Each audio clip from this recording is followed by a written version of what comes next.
Kesulitan pewartaan Injil pada masa sekarang juga salah satunya disebabkan oleh kemudahan pada zaman sekarang. Jadi ini agak paradoks sebenarnya.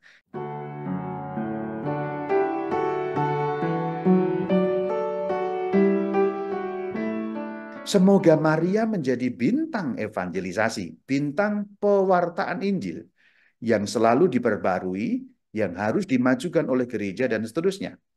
Catatan pada kata yang selalu diperbaharui.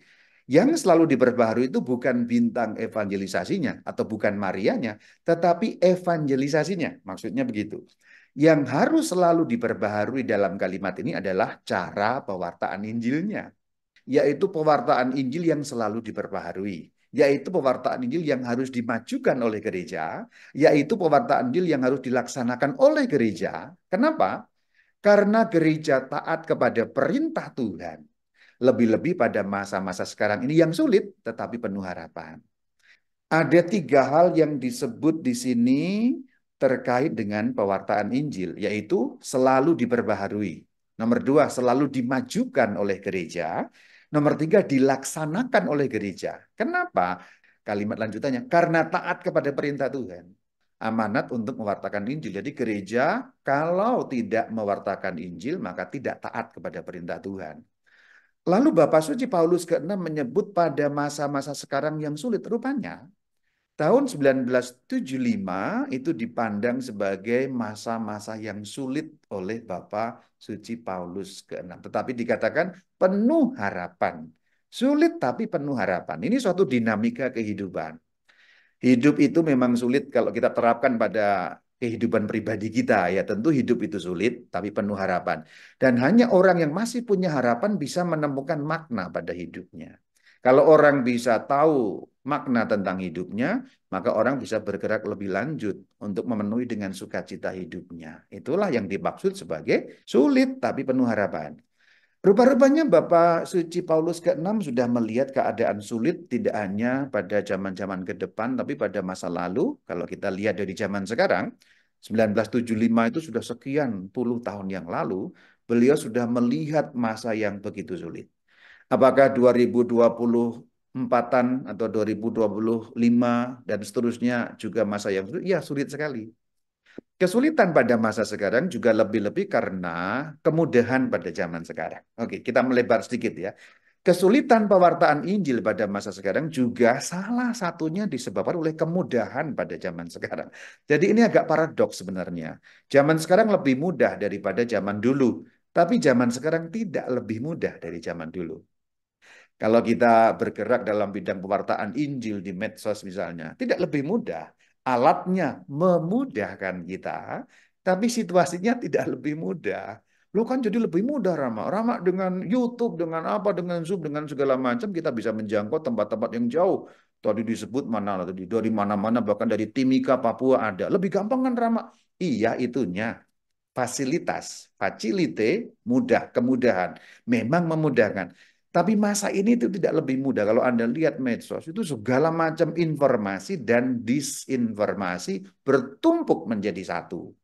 Katekese dan diskatekese bertumpuk menjadi satu. Pewartaan Injil atau evangelisasi dan disevangelisasi bertumpuk menjadi satu. Jadi makanan yang bergizi bertumpuk menjadi satu dengan makanan beracun, dan Anda harus pandai-pandai mengais di antara tumpukan-tumpukan itu. Jadi tidak lebih gampang ya, tidak lebih gampang. Ada banyak orang lebih tertarik menonton ya apa namanya 10 artis yang menjadi Katolik gitu daripada menonton misalnya katekese garis lurus seperti Katkit misalnya. Ya harus diakui seperti itu. Itu jangankan ke orang yang menyerang, bahkan di dalam diri gereja itu sendiri ya tidak lebih gampang ya. Saya melihat dan mencermati di dalam dunia internet ada banyak disevangelisasi atau banyak diskatekese. Ada banyak pembodohan iman juga terjadi di internet ya. Juga oleh orang-orang Katolik yaitu kita-kita sendiri gitu ya. Kita-kita, warga kita, orang-orang kita, entah yang didorong oleh motivasi apapun, saya tidak menghakimi dan menunjuk jari kepada mereka. Tapi juga sering ada banyak hal yang diskatekese. Itu baru kalau kita ngomong umat kita, warga kita, kita sendiri sebagai satu gereja. Belum kelompok yang lain. belum yang berbeda iman, berbeda agama, dan lain sebagainya. Itulah yang saya katakan, medsos itu satu kemudahan, tapi bukan berarti zaman ini lebih mudah daripada zaman-zaman yang telah lampau. Setiap zaman itu punya zaman sulitnya sendiri dan zaman mudahnya sendiri. Zaman para rasul mungkin disulitkan oleh keadaan jarak, transportasi, dan lain sebagainya yang tidak ada pada zaman sekarang. Mungkin faktor jarak menjadi hambatan. Kalau kita kan tidak terlalu menjadi hambatan ya. Waktu dan sebagainya, keadaan yang serba sulit, transportasi, macam-macam hal. Hal-hal fisik menjadi banyak hambatan pada masa zaman para rasul. Sekarang kita hambatannya nggak fisik, tapi hambatannya berbeda lagi gitu. Kira-kira demikian. Kalau dulu mungkin pertarungan ideologi nggak terlalu banyak. Pertarungan ide-ide itu tidak terlalu banyak. Sekarang mungkin fisik lebih mudah, hal yang material lebih gampang.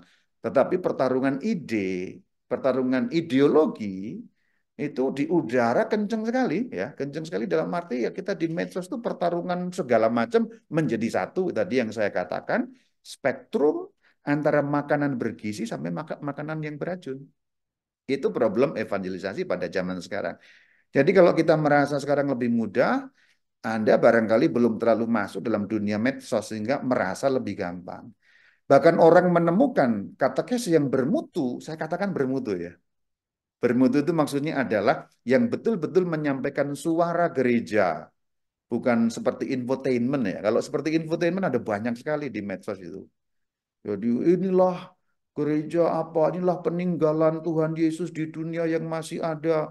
Inilah 10 orang mu'alaf yang kembali menjadi Katolik. Yang gitu-gitu maksud saya. Apakah itu nggak ada mutunya? Dari sisi evangelisasi yang nggak ada mutunya gitu. Memang nggak ada mutunya. Itu lebih seperti KIS. Ya kira-kira apa itu KIS? Kisah seputar selebritis. Hanya temanya tema-tema kekatolikan, tema-tema gereja gitu. Ya. Seperti itulah ya, seperti zaman-zaman dulu di TV ya, setajam silet, kira-kira seperti itu. Itu kita baru ngomong sisi internal, belum ngomong serangan eksternal yang kadang-kadang kalau zaman sekarang kan lebih keras ya, serangannya langsung ya. Orang melihat mungkin dari agama lain menyerang agama Kristen atau spesifik agama Katolik sehingga dibingungkan dan lain sebagainya dan lain sebagainya. Masa-masa yang lebih sulit ternyata sudah tanda petik ramalkan, bukan dalam arti cenayang ya. Ramalkan itu diprediksi oleh Bapak Suci Paulus yang ke-6, tetapi penuh harapan. Harapannya bagaimana?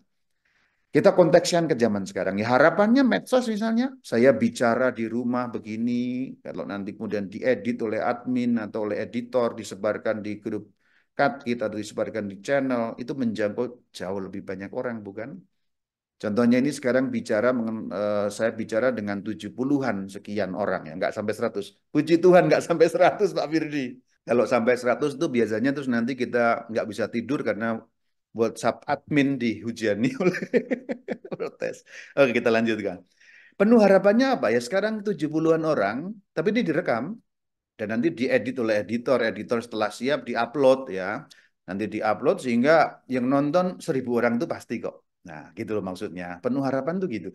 Sekarang ngomongnya sama dengan 70 orang, tapi nanti direkam, dimasukkan YouTube, 1.000 orang pasti ya. Cut itu nggak mungkin yang nonton kurang dari 1.000. Sekarang kalau kita mengumpulkan 1.000 orang dalam ruang aula, betapa sulitnya, bahkan hampir mustahil.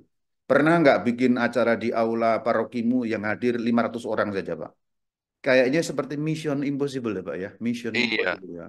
Nah itu yang saya betul. katakan penuh harapan tuh gitu. Jadi kalau kita mengumpulkan orang di aula gereja, 500 orang dia setengah mati, apalagi 1.000 orang. Tapi dengan share, 1.000 orang itu pasti nonton, lebih dari 1.000. Misalnya di Katkit ya, di channel Katkit itu nggak ada yang ditonton kurang dari 1.000 itu nggak ada. Selalu lebih dari 1.000. Hanya 1.000 loh, 1.000 itu dikit kalau di medsos. Itu yang disebut sebagai penuh harapan. Jadi memang situasinya itu penuh dengan paradoks. Pertentangan yang serba sulit. Di satu pihak, di medsos itu bercampur makanan beracun dan makanan bergizi, tapi toh penuh harapan kita bisa menyajikan makanan bergizi ke lebih banyak orang dibandingkan waktu-waktu yang sebelumnya. Kalau dalam waktu-waktu yang sebelumnya, contoh sekarang saya bicara di ini, kita gambarkan di aula gereja. Yang nonton atau yang ikut hanya 70-an orang, ya sudah selesai 70-an orang saja. Tapi dengan masa sekarang direkam, diedit, ditampilkan, maka lebih banyak orang yang melihat. Oke, ini baru pengantar. Saya perlu menyampaikan konteks-konteksnya supaya kita juga mengerti bagaimana situasi evangelisasi pada zaman sekarang atau juga lebih sempit lagi katekese. Evangelisasi itu payung yang lebih besar, katekese itu bagian juga dari evangelisasi.